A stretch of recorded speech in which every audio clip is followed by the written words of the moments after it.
кошуна мамлекеттерден өтө артка калып калдык. Мына Москвада ар бирибизде мигрант туугандарыбыз бар.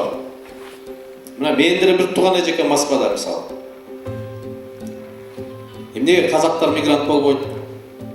Боордошпуз дейбиз, бир тууганбыз дейбиз, бирок мамлекеттин оңдогонго жетиштип алар. Акылы жетип атат.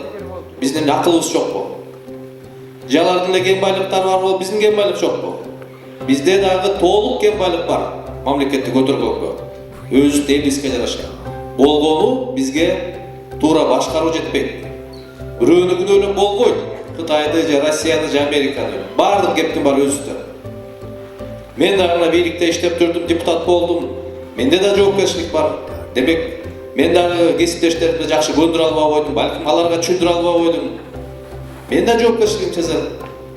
Бирок мамлекетибизде депутаттын дагы, министрдин дагы, керек болсо премьер-министрдин дагы колдон эчтеке келбейт экен. Бардык маселе президентте. Президент каалаган өкмөтүн шайлайт, каалаган министрди жумушка коет, каалаган жумуштан кетирет. Эми бүгүнкү мына бийлик болду. Убактылуу болсо да азыр отурушат бийликте. Эгерде булардын кадамы туура болсо, алгачкы эле кадамдары, булар калыс башкарып атса, биз дагы анда, ушуларга биз көмөктөшөлү.